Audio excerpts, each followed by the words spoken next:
Hi friends, ഇന്ന് ഞാൻ നിങ്ങളുമായിട്ട് ഷെയർ ചെയ്യാൻ പോകുന്നത് ഒരു മാങ്ങ അച്ചാറാണ്. ഇതുവരെ ഞാൻ മാങ്ങ അച്ചാർ ഇട്ടിട്ടില്ല, ഇഞ്ചിയൊക്കെ ഇട്ടിട്ടുണ്ട്.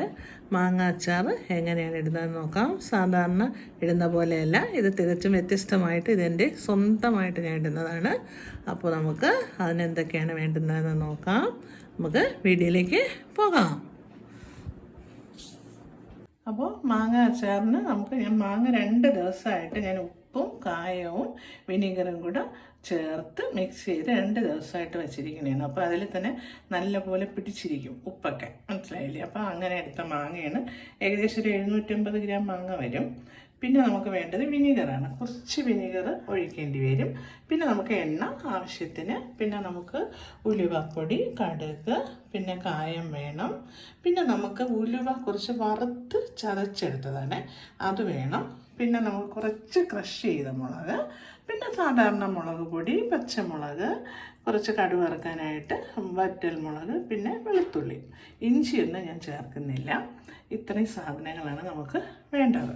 അപ്പോൾ നമുക്ക് പാൻ അടുപ്പത്ത് വെച്ച് കടുക് വറുത്ത് ബാക്കിയെല്ലാം ചേർക്കാം. അപ്പോൾ ഞാനൊരു ചീനച്ചട്ടിയാണ് എടുത്തിരിക്കുന്നത്. അതിലേക്ക് നമുക്ക് ചട്ടി ചൂടാകുമ്പോൾ ഞാൻ നല്ലെണ്ണയാണ് ഉപയോഗിക്കുന്നത്. നല്ലെണ്ണ കുറച്ച് നമുക്ക് ഒഴിച്ചു കൊടുക്കാം.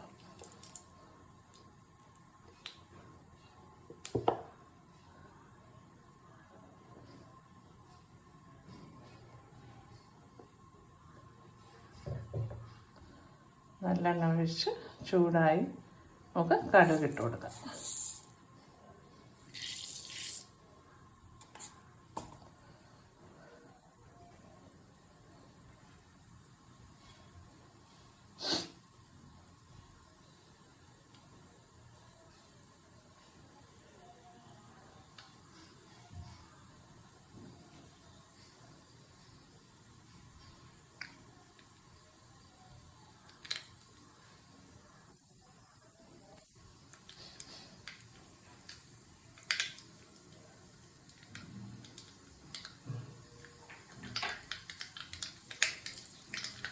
അപ്പോൾ കടുക് പൊട്ടി വരണം. എണ്ണ കുറച്ച് ചൂടാവാൻ, തീയിൽ സിമ്മിലിരുന്നത് കൊണ്ട് എണ്ണ ചൂടാവാൻ സമയം എടുത്തു കേട്ടോ. അതാണ് പൊട്ടാൻ താമസിച്ചത്. അപ്പോൾ തീ കൂട്ടി വയ്ക്കാം. എന്നിട്ട് നമുക്ക് കടുക് ഇപ്പോൾ പൊട്ടിയിട്ടുണ്ട്. ഇനി നമുക്ക് വറ്റൽമുളക് ഇട്ട് കൊടുക്കാം.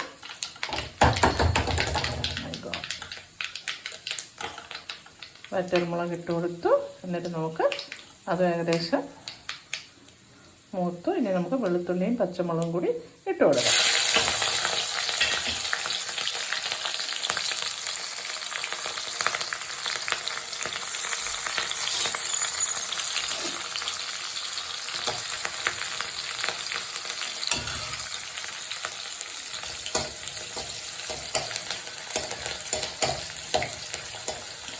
കറിവേപ്പിലയൊന്നും ഞാൻ ഇടുന്നില്ല, ഇഞ്ചിയും വേണ്ട.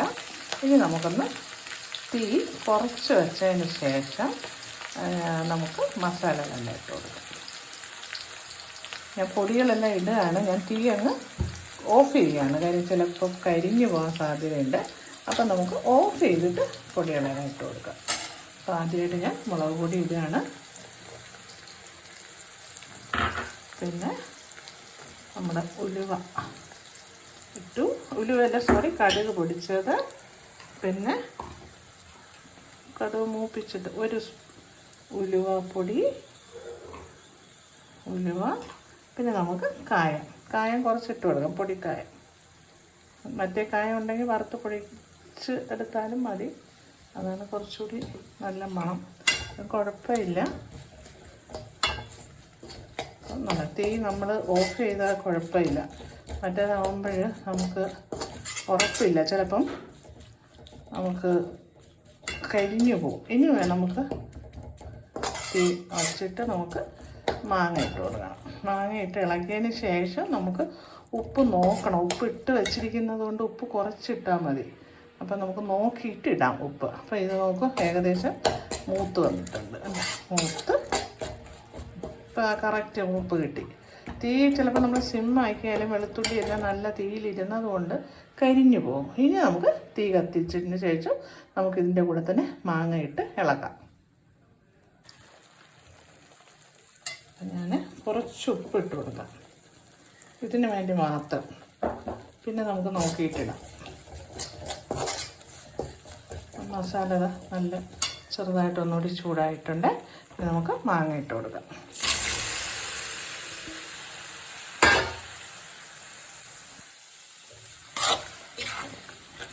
ഈ സിമ്മിലാണ് ഇരിക്കുന്നത്, സിമ്മിലാണ് വെച്ചിരിക്കുന്നത്.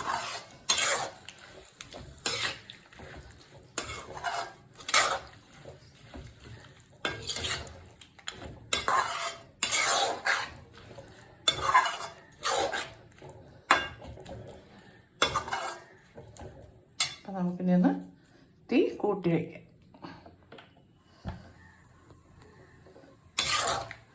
ഫ്ലെയിം കൂട്ടി വെച്ചിട്ടുണ്ട്. ഇനി നമുക്ക് ഒന്ന് ചൂടാകുമ്പോൾ ക്രഷ് ചെയ്ത് മുളകിട്ട് കൊടുക്കാം. കുറച്ചിട്ടാൽ മതി, എരിവ് ചിലപ്പോൾ കൂടും, അതുകൊണ്ട് നമുക്ക് കുറച്ചിട്ട് കൊടുക്കാം. കുറച്ചല്ല, ഞാൻ ഈ മാങ്ങയുടെ ക്വാണ്ടിറ്റി അനുസരിച്ച് ഇട്ടിട്ടുണ്ട്. നമ്മൾ ഇവിടെ ഇട്ട് കൊടുക്കുക. ഇനി ഇതിലെന്തെങ്കിലും കായോ എന്തെങ്കിലും കുറവ് നമുക്ക് തോന്നി നമുക്ക് പിന്നെ ഇട്ട് കൊടുക്കാം.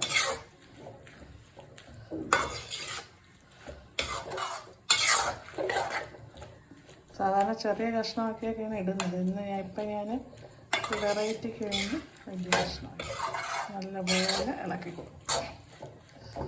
ഉപ്പൊക്കെ നോക്കണം. ലേശം വിനീഗർ ഒഴിക്കണം. നല്ലപോലെ വറുത്ത് കോരിയിടും. മാങ്ങ എണ്ണയിൽ വറുത്തിട്ടും ചെയ്യും.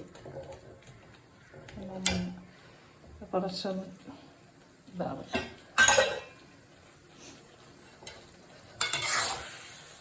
നല്ല ടേസ്റ്റാണ്. ഉപ്പെല്ലാം പിടിച്ച് 2 ദിവസമായിട്ട് ഞാൻ ഉപ്പും കായവും 2 സ്പൂൺ വിനീഗറൊക്കെ ചേർത്ത് വച്ചത് കൊണ്ട് മാങ്ങ അല്ലാതെ എടുത്ത് തിന്നാനും നല്ല ഉപ്പ് നല്ല പിടിച്ചിരിക്കുകയാണ്. അതുകൊണ്ട് കുഴപ്പമില്ല.